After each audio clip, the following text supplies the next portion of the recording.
My name is stizzl and I have just returned from the dentist, which means that I can now dedicate the rest of my day to this video right here, a frame by frame analysis of the footage we got at Gamescom opening night live. We have got 30 seconds this time, which means that this video should just be under 5 hours long or something like that. But before we start, please do subscribe to this channel. I will be busy all week with Silksong content. Today we've got this video, then I might also talk about the demo at Gamescom today as well, and then we got the big one, the big announcement from Team Cherry coming tomorrow. And as far as I'm concerned, this channel has basically just begun. As someone who has made literally 40 or 50 Silksong theories in the last 6 years, I can with all of my heart say we have never been so back. But now let's jump into the 30 seconds of footage. The start of this footage looks a bit worse as it was quite small on the screen, but it will get better later. And for some reason, the footage is also zoomed in a bit, which seems very peculiar because we still see parts of the UI and stuff, but maybe it still hides something they did not want us to know about.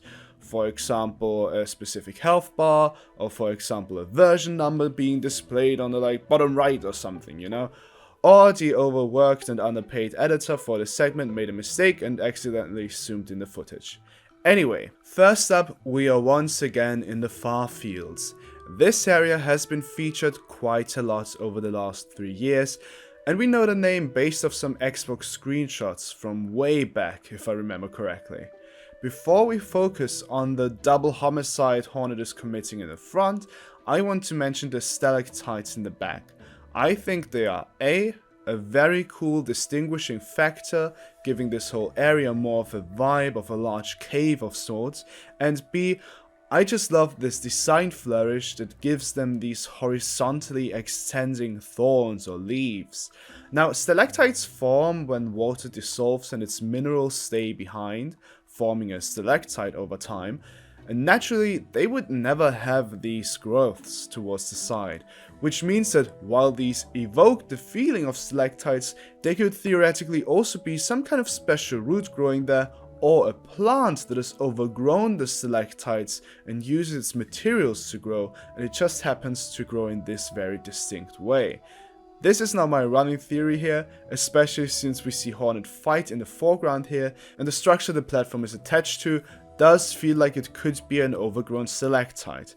Now, Hornet attacks this enemy right here 3 times and then it dies.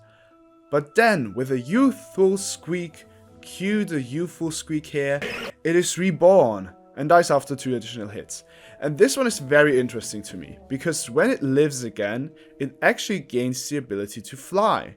So what I think is happening here is that the previous stage is a sort of sentient cocooning stage, which could work based on its design, and then the flying version has a quite striking, bright green color to it, at least comparatively, again hinting at its youth as it has basically just been born.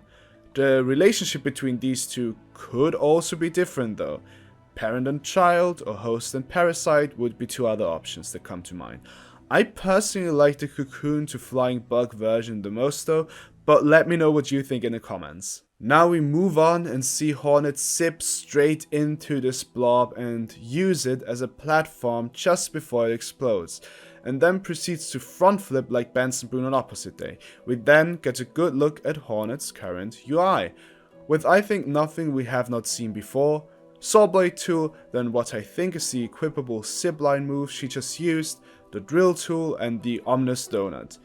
By the way, I love the design of the thorns on the right here. We also see these little flies here, making me believe that this area, which I don't believe we have seen named so far, which could be part of the far fields or Greymore, probably has a questionable stench of death and decay to it, so it's likely located inside the room of a League of Legends player. Hornet also uses butt wings here, as people have called it, but if we actually take a look, they quite nicely coincide with how her skirt flows, so it's almost like an inner ruffled layer of her clothing of sorts coming out as wings. It still looks more like butt wings though. She even leaves behind some feathers from her behind. When moving towards the second blob here on the left, Hornet is actually able to kick off of it and not move forward again, but even gains a little momentum backwards, which she then uses to jump to her right again. To her right, this grimy fella awaits her, an enemy we have not seen before. It is partially overgrown and got these pale leaf-like things on it, and I don't know what exactly that is, but it does not look healthy. Sadly, this tells us that almost no bugs in this area can afford health insurance, so any disease is almost always terminal. A sad truth about Farlum's healthcare system. Hornet attacks it with a swirly downwards attack, like a more dramatic nail pogo basically, and now there's another one right above it, and we see its main attack. Its mouth now gapes open like a crocodile basically, and it shoots a barrage of projectiles at Hornet, who hides behind a makeshift wall. And by the way, take a listen at how cool this enemy's attack sounds. There's something so guttural to it, like a grindcore vocalist that is puking up some Mountain Dew. And going back to this wall now, it also tells me that someone is trying to live here. We got this stone floor, and via this very questionable contraption, a little wall for protection was set up by someone, with little sharp ends of sticks bound together at the top of it. It almost feels like maybe some part of Farlum's population was outcast to this region, or maybe have always lived here, and have since tried to survive and somehow build a protected home. What supports this theory is that throughout this scene we do see little platforms and walkways that seem to be suspended from an anchoring point above, which could mean that these people, or bugs, have tried to make their own safe pathways throughout this area. Hornet then runs up the platform, and is then smarter than any other platforming main character and actually jumps off the platform before she pierces her hands with the spikes, and then opposite bends and boons to the left again. We also see a sign for a bench here, which means that we likely also have to work our way up in this area chronologically speaking and find a bench up there. Maybe near yet another little city, or at least near yet another friendly bug or two. Part of this sign is also made with metal, something we rarely seem to see down here, and I wonder how they got a hold of that. Maybe Grindle is here somewhere. He seems like just the kind of guy to smuggle some metal from the deep docks to another area or something like that. Scene 3 shows us in a fight I think we have seen before, with one of the Vault Keepers teased back in December 2019 watching us from a distance. The fight itself is very interesting. Hornet hits this little round guy to her right a total of 4 times, and it's still standing, meaning that it can take a punch. This guy on the left meanwhile harnesses Silk in its pin weapon, which it then lunges forward towards Hornet like a whip, and when it hits its maximum distance, the bug yanks it back to itself. Hornet is now on the right side and has avoided the attacks, preparing an attack just as all 3 bugs on the left are also preparing attacks of their own. And as Hornet attacks through the attacks of the other 3, she kills the round one and damages all the other ones. And if we listen to the audio cues, it does not sound like she's getting hit at all here. Guys here at Gamescom can play a demo. Meaning that this attack allows us to power stance through enemy attacks and not even get hit.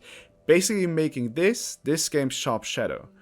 The pin-wielding bug then uses its pin like a whip and attacks Hornet, who parries the attack and then hits the other bug again.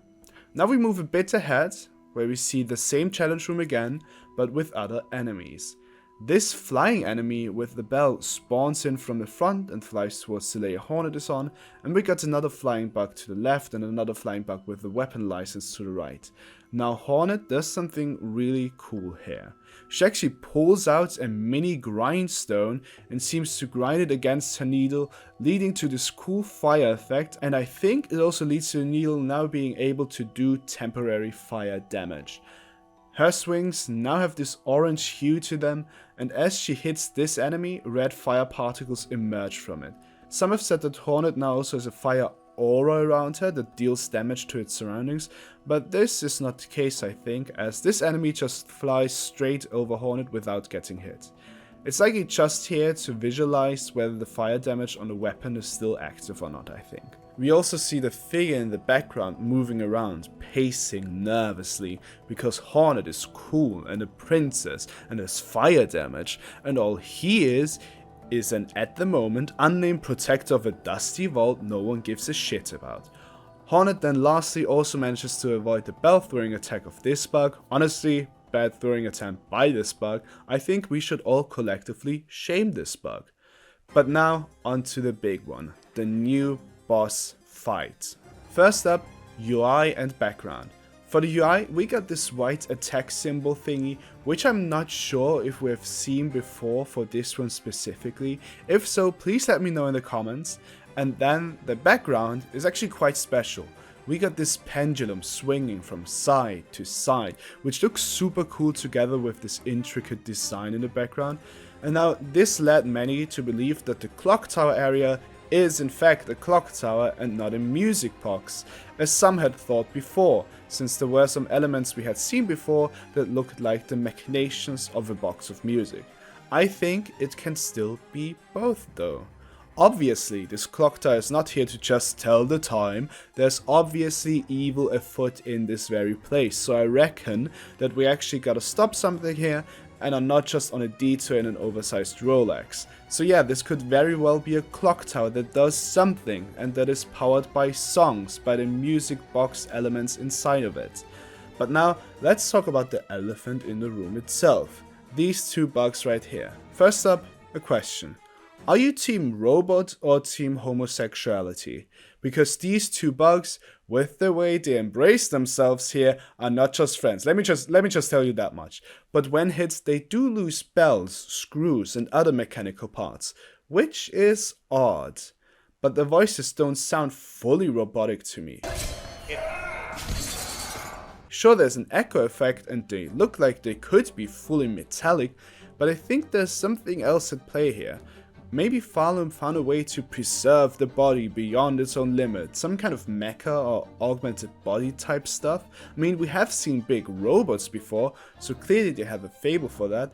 And this big one even has a very similar tiara type thing, so I think they might still be very closely connected. More on the tiara later. Let me know what you think these two are. For me, I'm gonna call them gay robot couple until I know more. Now, the design and attacks are striking.